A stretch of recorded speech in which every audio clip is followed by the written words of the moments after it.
करणे, मलमपट्टी करणे म्हणजे अँटी एजिंग नाही. आतून प्रत्येक सेल रिजनरेट करणे, रिन्युएट करणे, याला आपण अँटी एजिंग खरं म्हणू शकतो. विषम अध्यशन प्राणायाम खूप महत्त्वाचा शब्द आहे. अध्यशन म्हणजे जास्त खाण्याची सवय आहे त्यांच्यात एजिंग फास्ट होतं. अध्यशन म्हणजे अधिक खाणं, भूक नसताना खाणं.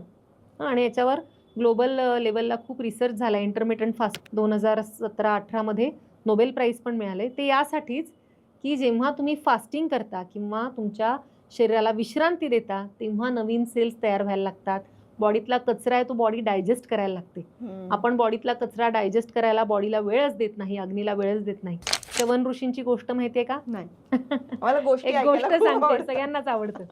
तर च्यवन नावाचे ऋषी होते आणि त्यांची पत्नी तरुण होती. ते खूप वृद्ध झालेले होते आणि त्यांनी तपश्चर्या केल्यानंतर त्यांना अश्विनी कुमारांनी एक औषध बनवून दिलं. अश्विनी कुमार म्हणजे देवांचे वैद्य. बरं. जुळे वैद्य आहेत अश्विनी कुमार. त्यांनी त्यांना एक अवलेह म्हणजे एक टॉनिक बनवून दिलं आणि ते टॉनिक घेतल्यामुळे ते पुन्हा तरुण झाले आणि त्या टॉनिकचं नाव आहे च्यवनप्राश. ओ नमस्कार मंडळी, चारची कॉफी स्मिता बरोबर या इन्फॉर्मेटिव्ह गप्पा सत्रामध्ये पुन्हा एकदा सगळ्यांचं अगदी मनापासून स्वागत आहे.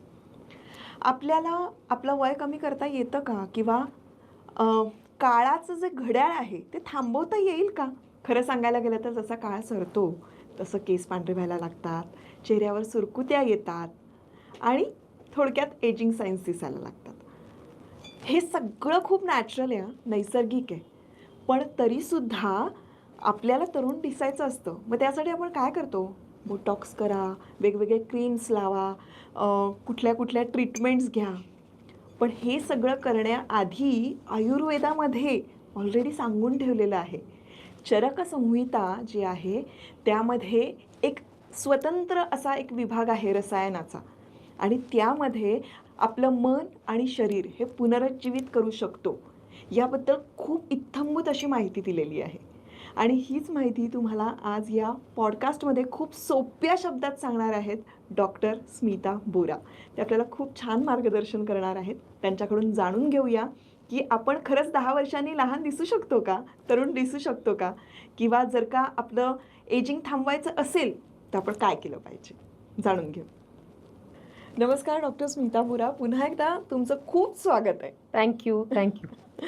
मागचा जो एपिसोड झाला उत्तम प्रतिसाद मिळाला लोकांकडून आणि लोकांना ही माहिती हवी होती. आता आजचा विषय जो आहे तर अँटी एजिंगसाठी काय करायचं, सुरकुत्या जाण्यासाठी काय करायचं, हे सगळं विचारतच असतात कमेंट्समध्ये. आणि त्यावर मी व्हिडिओजसुद्धा बनवलेत. म्हणजे जे आपले ॲप्लिकेशन्स असतात चेहऱ्यावरचे त्यांनी अँटी एजिंग कमी होऊ शकतं का वगैरे. पण मला माहिती आहे की तुमच्याकडून जेव्हा आम्हाला माहिती मिळते तेव्हा ती इतकी शास्त्रोक्त आणि व्यवस्थित माहिती असते, आणि म्हणून खास तुम्हालाच सगळे प्रश्न विचारायचे असं मी ठरवलेलं आहे. येस, अगदी नक्की. खूप छान विषय निवडलाय आजचा, कारण अँटी एजिंग ही एक कॉइन झालेली आहे आजकाल. प्रत्येक प्रॉडक्टला किंवा कुठल्याही हॅबिटला आपण अँटी एजिंग असा एक टॅग लावतो आणि त्यामुळे बरेचदा मला असं वाटतं की दिशाभूल पण होते लोकांची. तर तेच आपण आज समजून घेऊया की खरं अँटी एजिंग म्हणजे काय असतं. करेक्ट. आणि मुळात आपण आपलं एजिंग जे आहे ते आपण मोजू शकतो का? जैविक शास्त्राप्रमाणे ते कसं आपल्याला डिफाईन करता येईल, किंवा कसं कळणार आपलं एजिंग फास्ट होतंय की कमी होतंय की योग्य चाललंय? ओके. 2 प्रकारचं वय असतं. एक आहे क्रोनॉलॉजिकल, म्हणजे जे आपल्या ओळखपत्रावर येतं. आपण जन्मलो ते दिवस, वर्ष, महिने किती झालेत याला आपण म्हणतो क्रोनॉलॉजिकल एज. कॅलेंडर इयर्स किती झालेत. आणि दुसरं असतं बायोलॉजिकल एज, म्हणजे तुमच्या शरीरात तुमच्या पेशींचं वय किती झालंय हे मोजणारी यंत्रणा, किंवा याच्यावर डिपेंड करतं तुमचं बायोलॉजिकल वय. आता तुम्ही बरेचदा पाहत असाल की अगदी 60-70 वर्षाचे वृद्ध किंवा आपण ज्यांना म्हणू शकतो वयस्कर लोक आहेत आणि ते मनाने अगदी तरुण असतात, खूप फिट असतात. आणि त्याच्या उलट तुम्ही बघत असाल की 20मधले 30मधले मुलं असतात, तरुण असतात, पण ते सुद्धा थकलेले असतात, मनाने मरगळलेले असतात. तर हे त्यांचं बायोलॉजिकल एज दर्शवतं.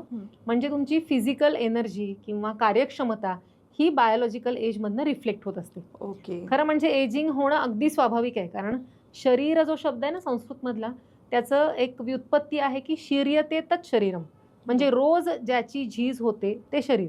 म्हणजे रोज झीज होणं हा निसर्ग नियम आहे. तर ते होत राहणार आहे, आतल्या आत होत राहणार आहे. पण प्रत्येकाचा स्पीड वेगळा असतो आणि तो बऱ्याच फॅक्टर्सवर डिपेंड करतो. त्यामुळे आपल्याला बायोलॉजिकल एज